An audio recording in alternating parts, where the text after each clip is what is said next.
This is Constant Elevation, the show for rising Air Force and community leaders who seek to define the future.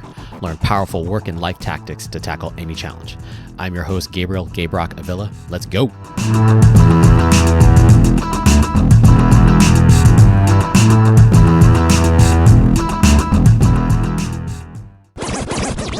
Welcome back, everybody. Gabe Rock back on the mic once again. Feeling good this week. A little bit weird in the house this week because the wifey decided to go take a trip to go visit her girlfriend in North Carolina. And so I'm holding down the fort as a good dad. And as a good dad, as a good mom, she made sure the house was stocked with food so we didn't starve, because she worries about those kind of things. And I'm not mad, because I'm glad that she just likes to make sure we don't have to worry about things and just focus on our normal routines. And so my only thing was, she's stocking the house with food, and my dad calculations are going off, and I'm like, well, how many bags of pizza rolls does that equate to? I don't know. That's all I need to worry about. She didn't. She obviously filled the house with good food and smart decisions, but the answer to that equation is 5, at least for me and 2 kids. Beside the point. So overall, good week. Still doing some telework stuff. I do appreciate, I actually like some of this telework things. It gives me some time to think.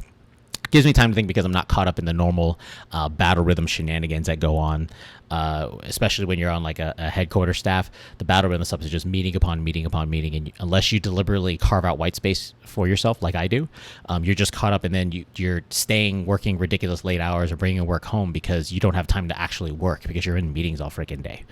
So what I started to think about this week was the idea of, I would say it's more prevalent on a staff, but I think it's inherent in any military organization, a hierarchical organization, I should say, is that there's always layers, tiramisu. There's always layers between you and potentially a leadership element that you're supporting, and where you are probably directly involved in producing something, either working on a solution, working on a project, anything that's going on to where leadership expects something, and you, a couple layers down, need to somehow understand what they're trying to say and then deliver. And so inherently what happens is, with those layers, could be I call it the interpretation game. It's one of those things, well, I think leadership wants that. Well, I think he or she said this, and so we need to figure out, I think this is the right solution. And I'm like, it gets frustrating. That interpretation game is just wasted time. And part of that is going to be what I'm going to talk about this week, is what you can do as both the leader and the follower. Both of those things are, again, I don't know what I'm doing with my thumbs. I need to stop doing this because I'm not good at the video stuff. What you can do as a leader and a follower to minimize some of that confusion of the interpretation game. And what I say is unifying theme across both solutions is going to be transparency. If you work towards transparency as a leader and as a follower, then a lot of that confusion, a lot of the fog and friction of war or leadership, whatever you want to call it, goes away, because you have a clear understanding as far as what your leadership expects of you, what you can tell your team, and they understand here's the correlation to the mission, and then you're off to the races, and you don't waste any time. That's the kind of stuff. I'm so, as much as I talked about time management during the last episode, I'm very particular about time, so I don't want to waste my time. I don't want to waste any time of the teams that I'm leading, and so I work really, really hard both as a leader and a follower to make sure I remain transparent and eliminate the interpretation game. So as a leader, I think one of the best things you can do is write down what your thoughts are.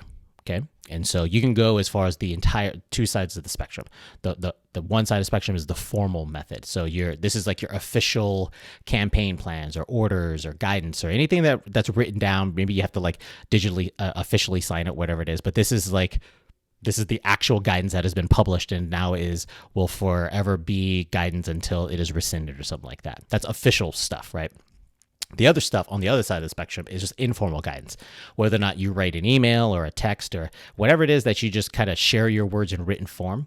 The reason why I say as a leader that's important, because you have to be a good job of spending the right amount of time to clearly write down your thoughts. Because if you just kind of write vague ass guidance, you're going to get vague ass results. So you have to understand also what that means is you need to understand your audience.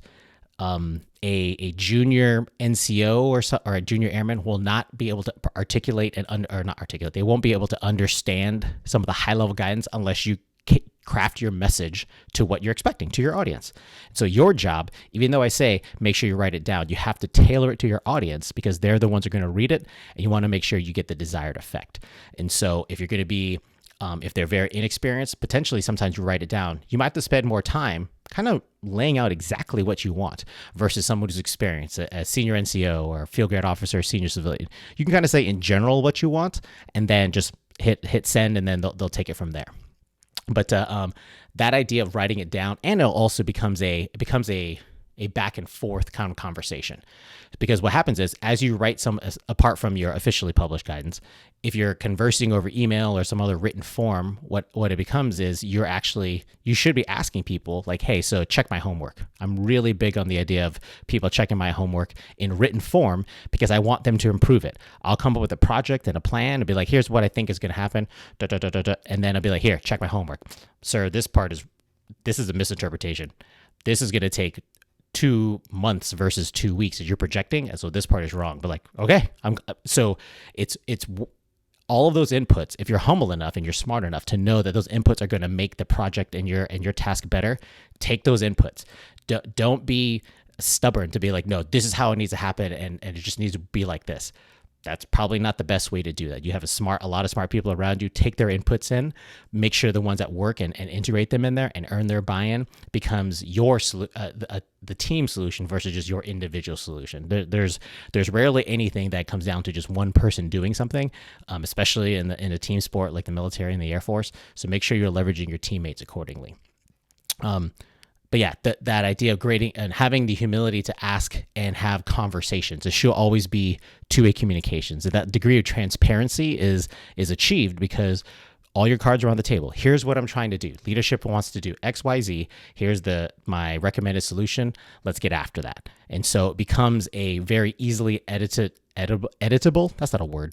Whatever. You can figure out ways to collaborate on written words that makes it easier for you to just kind of get towards the solution, and you don't waste any time. And so that's going to be a biggest thing. So the more time that you spend to work on your how you want to communicate in a written form and share those words out, it becomes you're starting to reduce some of that interpretation game. So as a leader, I highly recommend writing your thoughts down and communicating it as much as needed, as much as your followers need it, to make sure they understand what you want and everything is on time, on target as time goes on.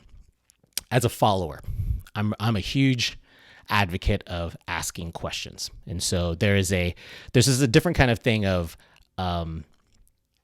inherently critical thinking and anticipating leadership needs and thoughts. That's something that we should be doing throughout our career anyway.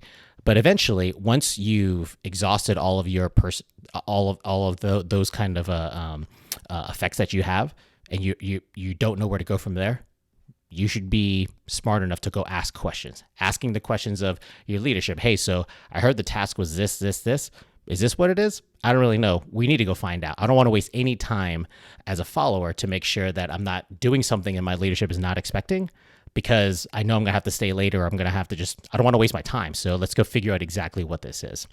So I distinctly remember there was a time where I was on staff. I was a major at the time, and then some lieutenant colonels, I saw them kind of in a circle, and colonels, I was like, what are you guys doing, sirs? And they're like, yeah, so we just came out of the office with the general. We're trying to figure out what he was asking us to do. And I'm like, you guys were just in there with him. What do you mean? Well, we think he meant this.